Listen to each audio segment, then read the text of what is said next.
Hi guys, welcome to plastic surgeon blog. इस video में हम लोग बात करने वाले हैं स्किन ग्राफ्टिंग के बारे में। इससे पहले वाले वीडियो में मैंने आपको बहुत सारे जख्म या वूंड के पिक्चर दिखाए थे और बताया था कि किस जख्म में आपको स्किन ग्राफ्टिंग करनी है, किस जख्म में आपको फ्लैप लगाना है और किस जख्म में आप ड्रेसिंग से काम चला सकते हैं। इस वीडियो में हम लोग डायरेक्टली स्किन ग्राफ्टिंग के बारे में बात करेंगे। ये मेनली मेडिकल स्टूडेंट्स के लिए वीडियो होगा, लेकिन आप कॉमन मैंने आप लोग कमेंट में डालते हैं कि आप कॉमर्स के स्टूडेंट हैं और आप भी ये वीडियो देखते हैं, तो बिल्कुल आप ये वीडियो देख सकते हैं। हम लोग इसको बहुत ही सिंपल लैंग्वेज के अंदर डिस्कस करेंगे। एनीवेज, स्किन ग्राफ्टिंग इस वीडियो में इस वर्ड का मतलब ये होता है कि आप स्किन को शरीर के किसी दूसरे हिस्से से निकाल के जख्म वाले हिस्से पे लगाते हो ताकि वो जो जख्म है वो नॉर्मल जैसा दिखने लग जाए। अभी सवाल ये आता है कि यार स्किन ग्राफ्टिंग में अगर हम लोग शरीर के किसी दूसरे हिस्से से स्किन को निकाल लेंगे तो वहाँ पे भी तो जख्म बन जाएगा ना, उसका क्या होगा, राइट। और दूसरा सवाल ये आता है कि जब वो हम स्किन जख्म के ऊपर लगा देंगे तो जख्म में स्किन वो पहले जैसी हो जाएगी क्या, ये सब इस वीडियो में समझेंगे हम लोग। एनीवेज, अगर आप लोग अपनी बॉडी की स्किन को देखोगे तो स्किन में आपको पता पड़ेगा कि जो ऊपर वाली लेयर होती है इसको हम लोग बोलते हैं एपिडर्मिस। इसके नीचे जो होती है इसको बोलते हैं डर्मिस, राइट। और इसके नीचे जो होता है वो फैट लेयर होता है, फैट या सबक्यूटिकुलर टिश्यू होता है। अभी स्किन ग्राफ्टिंग जो होती है, स्किन ग्राफ्ट जो होते हैं वो दो टाइप के होते हैं। पहला होता है स्प्लिट थिकनेस स्किन ग्राफ्ट और दूसरा होता है फुल थिकनेस। प्लास्टिक सर्जरी या जो भी हम लोग ग्राफ्टिंग करते हैं उसमें 80% केसेस के अंदर हम लोग स्प्लिट थिकनेस STSG का मतलब होता है split thickness skin graft, STSG वो यूज़ करते हैं। FTSG मतलब फुल थिकनेस स्किन ग्राफ्ट जो होता है वो हम लोग बहुत कम यूज़ करते हैं। जनरली हम लोग फेस वगैरह पे यूज़ करते हैं या फिर कॉस्मेटिकली अगर प्लीजिंग एरिया है उस पर हम लोग full thickness skin graft use करते हैं। वो कैसे डिसाइड होता है? अच्छा, इस वीडियो में मैं आपसे कुछ क्वेश्चन भी पूछूंगा। आप वो क्वेश्चन के कुछ 4 या 5 क्वेश्चन पूछने वाला हूँ। आप वो क्वेश्चन के आंसर कमेंट में लिख देना और जो भी सारे क्वेश्चन के आंसर सही लिखेगा उसको नेक्स्ट वीडियो में हम लोग उनके नाम यहाँ पे अनाउंस करेंगे और उनको पर्सनली थैंक यू भी बोलेंगे। एनीवेज, तो जो स्प्लिट थिकनेस स्किन ग्राफ्ट होता है मतलब कि जो पतला वाला ग्राफ्ट होता है वो क्या होता है, वो आपकी सिर्फ एपिडर्मिस और डर्मिस का थोड़ा सा पोर्शन हम लोग लेंगे, मतलब इतना सा, राइट, इतना पोर्शन लेंगे हम लोग। और जो फुल थिकनेस ग्राफ्ट होता है उसके अंदर हम लोग ये पूरी एपिडर्मिस और डर्मिस ये पूरा यहाँ से पोर्शन लेते हैं। समझ गए आप लोग? स्प्लिट थिकनेस में डर्मिस का सिर्फ थोड़ा सा पोर्शन आता है और फुल थिकनेस में फुल एपिडर्मिस और डर्मिस दोनों आता है। अभी ध्यान रखना, स्प्लिट थिकनेस के अंदर हम लोग जब ये वाला पोर्शन लेते हैं डर्मिस का थोड़ा सा पार्ट, तो उसके अंदर हेयर फॉलिकल्स वगैरह नहीं आते हैं, उसके अंदर स्वेट ग्लैंड्स वगैरह ये सब कुछ भी नहीं आती है। हम लोग बाद में समझेंगे उसका क्या सिग्निफिकेंस होता है। एनीवेज, तो किस किस जख्म के अंदर हम लोग को स्प्लिट थिकनेस ग्राफ्टिंग करना है वो मैंने आपको इससे पहले वाले वीडियो में समझा दिया था। हम लोग वापस से एक बार उसको समझ लेते हैं, फिर मैं आपको दिखाता हूँ कि स्प्लिट थिकनेस ग्राफ्ट जो होता है वो कैसे निकाला जाता है। ठीक है, तो मैं आपको यहाँ पे कुछ जख्म के पिक्चर दिखाऊंगा। जैसे ये देखिए, इस पेशेंट को यहाँ पर हाथ पर ये इस तरह का जख्म बना हुआ है, राइट, ये वाला। तो ये देखिए टिश्यू एकदम हेल्दी ग्रेनुलेशन टिश्यू है, यहाँ पर टेंडन वगैरह कुछ भी एक्सपोज नहीं है, एकदम फर्स्ट क्लास जख्म है यहाँ पर। अगर टेंडन एक्सपोज होते, हाथ में जो टेंडन भी होते हैं, टेंडन मतलब जिससे कि हाथ का मूवमेंट ऐसे ऐसे होता है, अगर वो भी एक्सपोज होते तो इस केस के अंदर फिर हम लोग यहाँ पे फ्लैप कवर करना पड़ता। लेकिन यहाँ पर टेंडन एक्सपोज नहीं है, सिंपल सा जो है वो एकदम मस्त ग्रेनुलेशन टिश्यू है, तो हम लोग यहाँ पर स्प्लिट थिकनेस स्किन ग्राफ्टिंग लगा सकते हैं। इसी के साथ में सपोज ये वाला वुंड देखिए आप, ये पेशेंट की हाथ का वुंड है। हाथ में कौन सा हिस्सा? ये वाला हिस्सा, ये वाला हिस्सा, राइट। तो ये वाले हिस्से में मैक्सिमम जो होता है वो मसल बल्क होता है। अगर नीचे वाला हिस्सा होता रिस्ट जॉइंट के पास में तो वहाँ पे टेंडन बहुत ज़्यादा क्लोज होते हैं स्किन के, तो ऐसे केसेस के अंदर हम लोग को फ्लैप करना पड़ता है। लेकिन क्योंकि ऊपर वाले हिस्से का जख्म है तो वहाँ पे सिर्फ मसल होती है और मसल के ऊपर स्प्लिट थिकनेस स्किन ग्राफ्ट बहुत अच्छा बैठता है, तो इस जख्म में भी हम लोग STSG कर सकते हैं। ठीक है, और जख्म में करने से पहले हम लोग को क्या ध्यान रखना है कि जख्म जो होता है वो क्लीन होना चाहिए, एकदम फर्स्ट क्लास होना चाहिए, उसमें कुछ भी श्लफ या इन्फेक्शन नहीं होना चाहिए। ये वाला वुंड भी देखिए आप, ये पाँव के पास में वुंड है पेशेंट को, यहाँ पे कोई भी बोन एक्सपोज नहीं है, टेंडन एक्सपोज नहीं है, एकदम first class healthy granulation tissue वाला वुंड है, तो यहाँ पर भी हम लोग स्प्लिट थिकनेस स्किन ग्राफ्ट लगा सकते हैं। अभी बात करेंगे कि भाई ये जो ग्राफ्ट होता है ये निकालते कैसे हैं। तो देखिए, जो स्प्लिट थिकनेस स्किन ग्राफ्ट होता है ये आपके शरीर के किसी भी हिस्से से निकाल सकते हो आप। मतलब आप अपनी पाँव से भी निकाल सकते हो, हाथों से भी निकाल सकते हो, पीछे बैक वाला हिस्सा होता है वहाँ से भी निकाल सकते हो, पेट से भी निकाल सकते हो, सीरियसली निकाल सकते हो। मतलब हम लोगों ने तो निकाले भी हैं। कब निकालें? जब मैं अपने MCH कर रहा था मुंबई में, तो हम लोग की बर्न पोस्टिंग जो होती है वो कस्तूरबा हॉस्पिटल में लगती है। आप लोगों ने नाम भी सुना होगा, ये कस्तूरबा हॉस्पिटल। अभी वो जो कोविड के पेशेंट वहाँ पे रख रहे हैं मुंबई सेंट्रल एरिया में, तो वो वहाँ बर्न में हम लोग, वहाँ पूरा बहुत बड़ा बर्न सेंटर, मुंबई का सबसे बड़ा बर्न सेंटर कस्तूरबा हॉस्पिटल का ही बर्न सेंटर है। तो वहाँ पर हम लोग फर्स्ट ईयर में जाके बर्न पेशेंट की केयर करा करते। तो वहाँ पे कई बार ऐसे बर्न पेशेंट भी होते थे जो कि पूरे जल जाते थे। तो बॉडी में जहाँ भी कोई नॉर्मल स्किन होती थी हम लोग वहाँ से ग्राफ्ट निकाल लेते, चाहे वो नॉर्मल स्किन आपके हिप्स पे हो, चाहे बैक पे हो। कई बार ऐसा होता था पेशेंट की नॉर्मल स्किन भी नहीं मिलती, तो फिर आर्टिफिशियल ग्राफ्टिंग करनी पड़ती थी। एनीवेज, तो ग्राफ्ट जनरली अगर अवेलेबल है तो हम लोग प्रेफर करते हैं ग्राफ्ट निकालना पेशेंट की थाई से, मतलब पेशेंट की जांघों से ग्राफ्ट निकालना प्रेफर करते हैं। अब ये ग्राफ्ट निकालते कैसे हैं? तो ग्राफ्ट निकालने के लिए हम लोग इंस्ट्रूमेंट यूज़ करते हैं। उस इंस्ट्रूमेंट को क्या बोलते हैं, ये मेरा पहला सवाल है। तो आप बताना उस इंस्ट्रूमेंट को हम लोग क्या बोलते हैं। मैं आपको जस्ट वो इंस्ट्रूमेंट दिखा देता हूँ। वो इंस्ट्रूमेंट कुछ इस तरह का दिखाई देता है, देखिए फोटो के अंदर ये होता है। इसको हम लोग ग्राफ्ट निकालने के लिए ग्राफ्टिंग इंस्ट्रूमेंट, ग्राफ्टिंग हैंडल बोलते हैं। अब इस इंस्ट्रूमेंट का नाम मुझे कमेंट में लिख के बता दो, ये मेरा पहला सवाल है। तो इसको हम लोग पेशेंट की थाई से ग्राफ्ट निकालते हैं। मैं थोड़ा सा आपको ब्रीफ में प्रोसीजर बता देता हूँ कि ग्राफ्ट निकालते कैसे। देखो, जो लोग नहीं देख सकते वो मत देखो यार, क्योंकि बहुत डिस्टर्बिंग लगेगा आपको कि हाँ यार कैसे ग्राफ्ट निकाल रहे हैं। लेकिन जो मेडिकल स्टूडेंट है वो बिंदास देखो और समझो इसको। तो देखो यार कैसे ग्राफ्ट निकालते हैं कि पेशेंट की जो, एक मिनट में इसका वॉल्यूम कम करता हूँ। हाँ, तो पेशेंट की जो जांघ होती है, जांघ, राइट, जांघ को हम लोग ये पहले कुछ सॉल्यूशन से चिकना बना देते हैं ताकि वो उसके ऊपर ग्राफ्टिंग का जो नाइफ है वो आराम से स्लाइड करे, राइट। तो उसके ऊपर हम लोगों ने लिक्विड पैराफिन लगा दिया है। लिक्विड पैराफिन लगाने के बाद में हम लोग ऐसे ग्राफ्टिंग हैंडल को हाथ में पकड़ते हैं और ग्राफ्टिंग हैंडल को हाथ में पकड़ने के बाद में इस तरह से मूवमेंट करके ग्राफ्ट निकालते हैं, ठीक है। तो अभी देखिए ये हम लोगों ने स्किन ग्राफ्टिंग हैंडल से ग्राफ्ट निकाला इस तरह से, और ये पतली सी जो लेयर होती है ये हम लोग ग्राफ्ट, ये जो स्किन की लेयर निकली है ये वाली, देखिए आप ये निकली है, राइट। ये हम लोग ग्राफ्टिंग, ये जो स्किन की लेयर निकली है इसको हम लोग यूज़ कर लेते हैं पेशेंट के जो भी जख्म है उसके ऊपर कवर करने के लिए।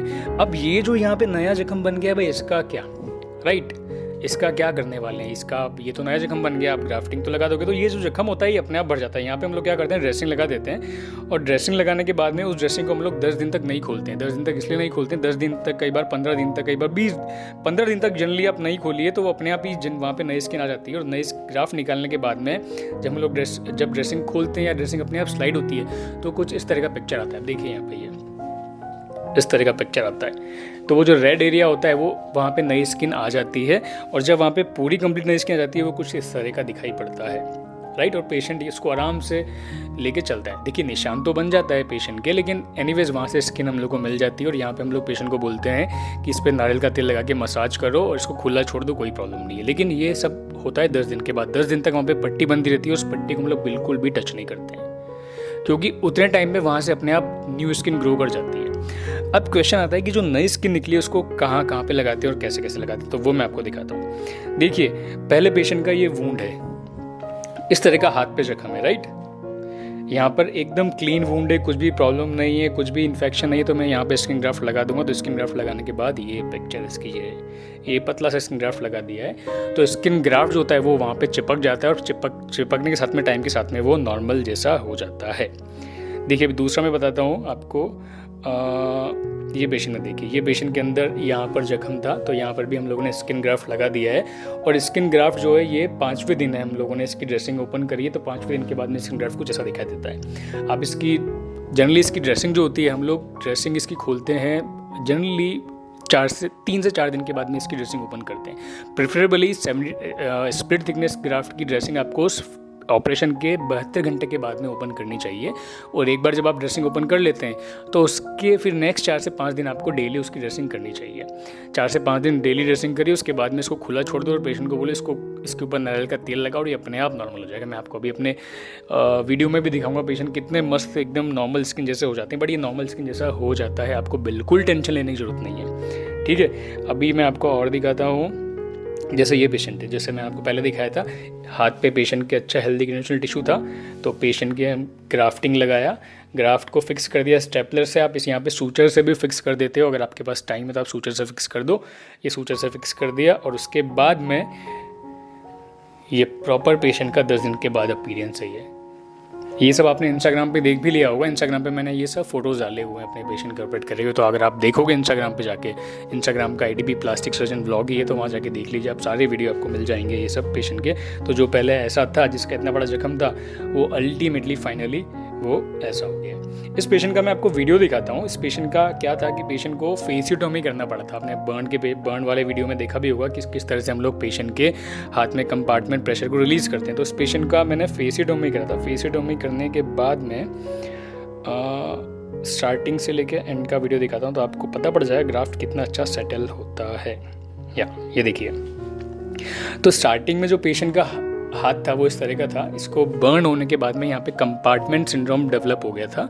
तो कंपार्टमेंट सिंड्रोम की वजह से पेशेंट का हाथ मूव नहीं कर पा रहा था। इतना ज़्यादा प्रेशर हो गया था कि अगर हम लोग इसको ओपन नहीं करते यहाँ से, तो फिर पेशेंट के हाथ की जो मसल्स है वो सब खराब हो जाती है और पेशेंट का हाथ काम नहीं करता। तो ऐसी कंडीशन में फिर हम लोगों को पेशेंट की हाथ की जो मसल्स थी वो ओपन करनी पड़ गई।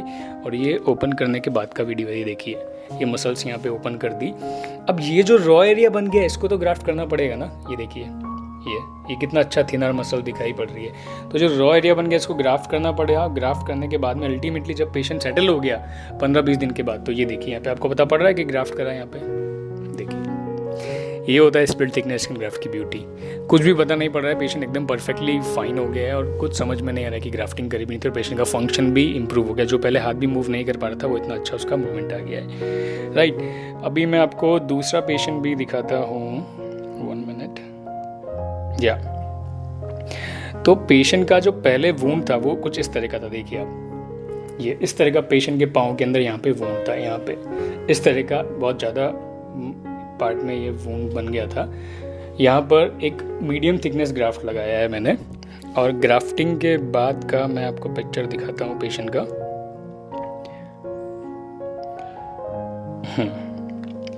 तो इस पेशेंट का जो इनिशियली वूंड था वो कुछ इस तरह का था। ये देखिए, ये इस तरह का। अब इस पेशेंट के अंदर हम लोगों को इस वूंड को कवर करना है। मैंने आपको पहले भी बताया था कि आप ड्रेसिंग करते रहोगे तो बहुत टाइम लगा देगा ठीक होने में, क्योंकि यहाँ पे एपिथेलियम ग्रो होने में टाइम लगेगा। क्योंकि एपिथेलियम अगर छोटा सा एरिया होता है, सपोज 1/1 सेंटीमीटर का एरिया, तो वहाँ तो एपिथेलियम जल्दी ग्रो कर देगी। लेकिन इतना बड़ा एरिया अराउंड 7/7 सेंटीमीटर का, तो इसमें एपिथेलियम माइग्रेशन में बहुत टाइम लगेगा और फिर वो फाइब्रोसिस होना जाना और गंदा वाला स्कार आना और फिर पेशेंट को मूवमेंट में भी प्रॉब्लम होती है। तो इससे बेटर है कि आप उसको ग्राफ्ट कर दो। तो ये इमीडिएटली ग्राफ्ट लगाया, ग्राफ्ट निकाला पेशेंट की थाइस और ये ग्राफ्ट यहाँ पे चिपका दिया। ये है सर्जरी के एकदम इमीडिएटली, मतलब ड्रेसिंग करने से पहले ऑन टेबल है। सर्जरी करने के बाद इमीडिएटली बाद का पिक्चर है, जिसमें कि यहाँ पे छोटे छोटे जो छेद दिखाई पड़ रहे हैं, ये छेद हम लोग इनको बोलते हैं हम लोग ग्राफ्ट के अंदर होल्स बना देना। तो इससे क्या होता है कि जो अंदर से फ्लूइड होता है वो निकल के बाहर आ जाता है और ग्राफ्ट को चिपकने में मदद मिलती है। सपोज़ अगर मैं ये होल्स नहीं बनाऊंगा तो यहाँ पे नीचे जो पानी जमा हो जाता है वो ग्राफ्ट को ऊपर हटा देगा और ग्राफ्ट बराबर नहीं चिपकेगा और फिर वो ग्राफ्ट काला पड़ जाएगा। तो ये इमीडिएटली सर्जरी के बाद का पिक्चर था। ये जब पेशेंट की हम लोग 3 या 4 दिन के बाद ड्रेसिंग खोलते हैं तो ये वाला पिक्चर था पेशेंट का। देखिए ग्राफ्ट यहाँ पे कॉर्नर से ग्राफ्ट काला पड़ गया है क्योंकि वहाँ पर इसका प्रॉपर कॉन्टैक्ट नहीं था, लेकिन जहाँ पे ग्राफ्ट को चिपकना था वो बराबर से चिपक गया है। और ये जो पिक्चर आपको अब मैं दिखा रहा हूँ, ये पिक्चर है पेशेंट का अल्टीमेटली जब पेशेंट फाइनली हॉस्पिटल से डिस्चार्ज हो गया और पेशेंट को हम लोगों ने एडवाइस दिया कि हाँ भाई अभी मसाज करो ऑयल से और घर पे जाओ। तो ये देखिए, अब आपको समझ में आ रहा है यहाँ पे कहीं पे भी ग्राफ्ट लगाया था। देखिए आप पिक्चर को, कितना क्लियरली उसका पेशेंट का वुंड हो गया। कहीं पे समझ में भी नहीं आ रहा कि ये पिक्चर देखिए और ये वाला पिक्चर देखिए, आपको दोनों में फ़र्क नजर आएगा। जो पहले जख्म ऐसा था इस तरह का, वो स्किन ग्राफ्टिंग के बाद में अल्टीमेटली ऐसा हो गया है। ये होती है ग्राफ्टिंग की ब्यूटी, राइट। अभी सेम पेशेंट में एक पेशेंट का और मैंने आपको पिक्चर दिखाया था। यहाँ पे भी जब ग्राफ्ट की ड्रेसिंग खोली है तो ग्राफ्ट की ड्रेसिंग खोलने के बाद में ये ग्राफ्ट है और ये धीरे धीरे सेटल हो जाता है। और पेशेंट को हम लोग बोलते हैं कि भाई आराम से आप रहो और इसके ऊपर तेल लगाओ और जो प्रोटोकॉल डॉक्टर बताता है वो फॉलो करो।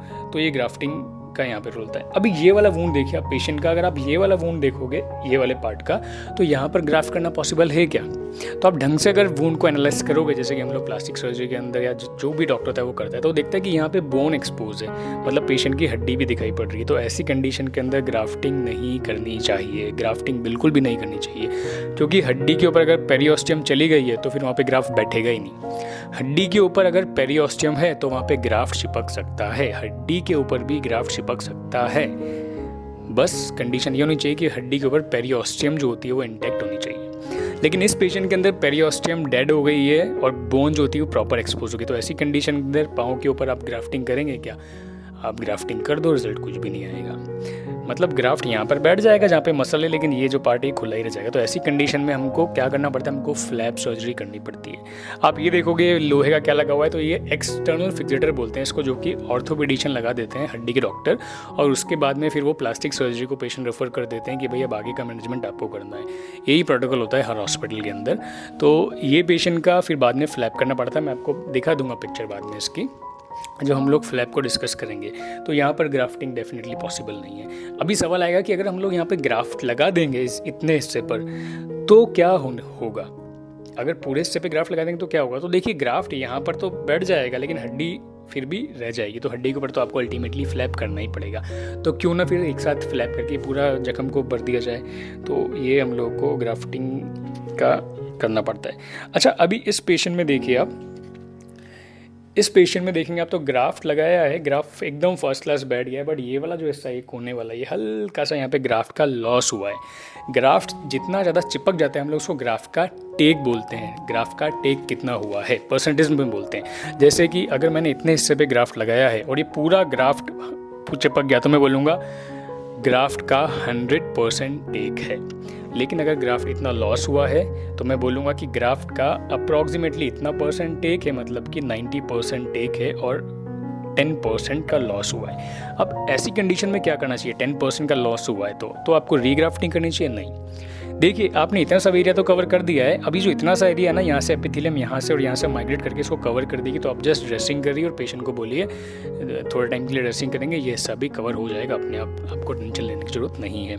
ठीक है, अब आपको मैं नेक्स्ट पेशेंट दिखाता हूँ। तो देखिए, इस पेशेंट के अंदर भी ग्राफ्ट करा है, पूरा का पूरा ग्राफ्ट मस्त बैठ गया है। कुछ पेशेंट में कई बार ग्राफ्ट का जो होता है वो बड़ा एरिया लॉस हो जाता है, जैसे कि इस पेशेंट के अंदर देखिए यहाँ पे ग्राफ्ट करा है और ये हिस्सा यहाँ पे ग्राफ्ट का हिस्सा लॉस हुआ है। लेकिन ये स्कैटर्ड एरिया जो है वो ग्राफ्ट का लॉस हुआ है, ये यहाँ पे छोटा सा, यहाँ पे छोटा सा, यहाँ पे छोटा सा।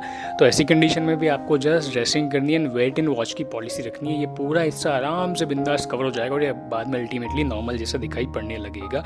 आपको टेंशन लेने की कोई बात नहीं है। अच्छा, ये एक पेशेंट है, इसके अंदर भी देखिए ग्राफ बैठ गया, बट नीचे वाला हिस्से में ग्राफ लॉस हुआ है। बट ये देख लो यार कि वहाँ पे टेंडन वगैरह कुछ तो एक्सपोज नहीं है। टेंडन एक्सपोज रहेंगे तो फिर प्रॉब्लम वाली बात होती है। और ये जो हिस्सा होता है ये वो थाई वाला हिस्सा होता है जहाँ से कि हम लोग ग्राफ निकालते हैं। तो जनरली हम लोग वहाँ पे एक मोटी सी ड्रेसिंग लगा देते हैं। वो मोटी सी ड्रेसिंग जो होती है वो 10-15 दिन में जब भी ये नई एपिथेलियम आ जाती है ना, तो अपने आप नीचे सरक जाती है। वो आपने जो स्टार्टिंग में वीडियो में देखा था ना, वो जो हम लोग छील के ग्राफ निकाल रहे थे, वो वाला हिस्सा है। ये अल्टीमेटली यहाँ पे देखिए नई एपिथेलियम आ गई है और ये अल्टीमेटली प्रॉपर रीसर्फेस हो जाएगा और पेशेंट को कोई प्रॉब्लम नहीं होगी और पेशेंट का जख्म भी ठीक हो जाएगा और ये हिस्सा भी ठीक हो जाएगा। राइट, तो ये तो होता है स्प्लिट थिकनेस स्किन ग्राफ्ट। अभी फुल थिकनेस का पिक्चर दिखाता हूँ मैं। तो एक पेशेंट था, ये वाला पेशेंट को फर्स्ट वेब स्पेस में सीवियर कॉन्ट्रैक्चर था। मतलब सीवियर कॉन्ट्रैक्चर मतलब पूरा अंगूठा उसका खुलता ही नहीं था। ये आपने इंस्टाग्राम पे ऑलरेडी देख लिया होगा, मैंने आई थिंक 1 मंथ पहले डाला हुआ था इंस्टाग्राम पे, पूरा प्रोसेस डाला हुआ था। आपने नहीं देखा तो आप इंस्टाग्राम पे जाके देख लो। तो पेशेंट को फर्स्ट वेब स्पेस में सीवियर कॉन्ट्रैक्चर था। कॉन्ट्रैक्चर रिलीज अब पेशेंट जो था वो फीमेल पेशेंट था। तो फीमेल पेशेंट में मेरा प्लान ये था कि मैं इसमें पोस्टीरियर इंट्रोसिस आर्टरी फ्लैप करके यहाँ पे इसको रीसर्फेस कर देता हूँ, क्योंकि मैंने ऑलरेडी 2 पेशेंट में करा हुआ था, उनमें बहुत अच्छा रिजल्ट था।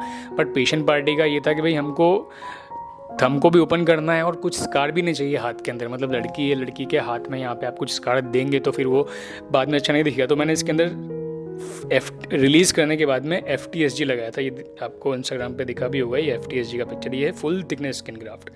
तो फुल थिकनेस स्किन ग्राफ्ट जो होता है वो नॉर्मल स्किन जैसा ही दिखाई पड़ता है और इसका टेक होने के बाद में ये एब्सोल्युटली एकदम नॉर्मल स्किन जैसा दिखाई पड़ता है। इसका कॉस्मेटिकली बहुत अच्छा रिजल्ट रहता है। तो फुल थिकनेस स्किन ग्राफ्ट हम लोग कॉस्मेटिकली प्लीजिंग एरिया के अंदर यूज़ करते हैं। यहाँ पे मैं FTSG भी यूज़ कर सकता था, लेकिन मेरे को पेशेंट को थाई पर भी निशान नहीं देना था, इसलिए मैंने उसे ग्रॉइन क्रीज से एक FTSG निकाला, उसको मैंने थिन कर लिया बहुत ज़्यादा पतला, और बहुत थिन करने के बाद में अल्टीमेटली मैंने पेशेंट के FTSG लगा दिया और उसका बहुत अच्छा रिजल्ट भी है और पेशेंट एकदम एब्सोल्युटली फाइन है, उसको कोई भी प्रॉब्लम नहीं है।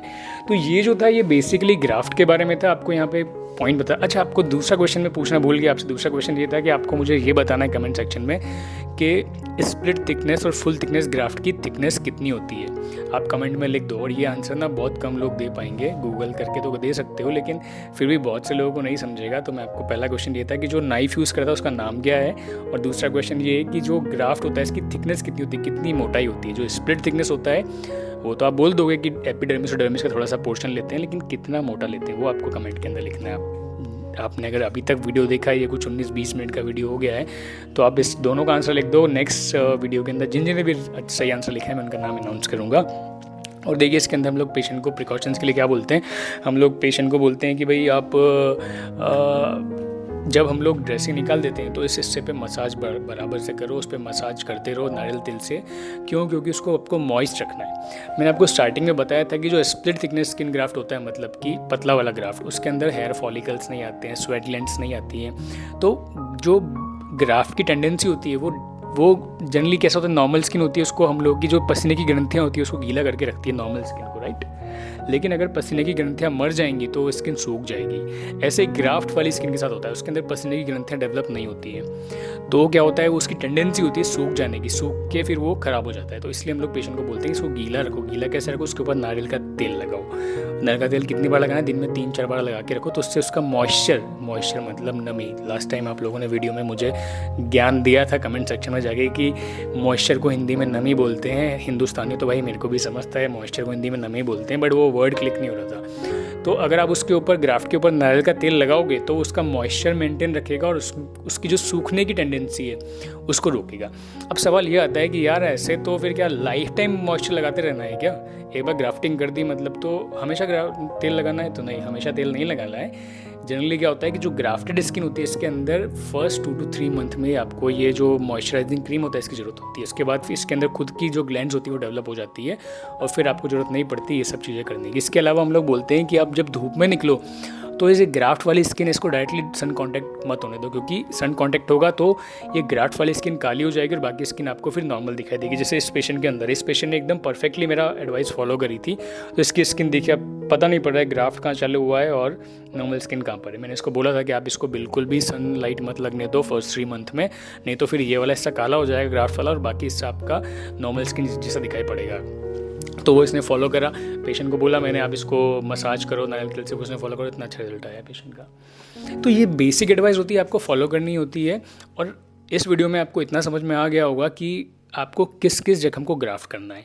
अब इससे पहले वाला वीडियो देखो, आपको और ज़्यादा अच्छा समझ में आ जाएगा कि किस किस जख्म में आपको ग्राफ्ट करना है और उसके लिए क्या क्या प्री रिक्वेस्ट होती है। इसके बाद वाले वीडियो में देखेंगे हम लोग कि आपको फ्लैप कहाँ पे करना पड़ता है, और फिर मैं आपको अपने करे हुए पेशेंट्स भी दिखाऊंगा जिनमें मैंने फ्लैप करा, बहुत ही अच्छा उनके अंदर रिजल्ट आया है। तो इस वीडियो को फिर यहीं ख़त्म करते हैं। वीडियो एनीवेज बहुत लंबा हो गया है। सो अगर आपकी कुछ क्वेरी है तो इंस्टाग्राम पे डाल दो। इंस्टाग्राम पे मैं रिप्लाई करने का ट्राई करता हूँ, मतलब डेफिनेटली रिप्लाई करता हूँ बहुत से केसेस में भी, लेकिन अगर नहीं कर पाता तो यार रियली आपको दोबारा मैसेज करना होता है, क्योंकि बहुत सारे मैसेज आते हैं, बल्क मैसेज आते हैं, सबका रिप्लाई करना पॉसिबल नहीं होता है। So yeah thanks for watching, have a nice day, bye bye.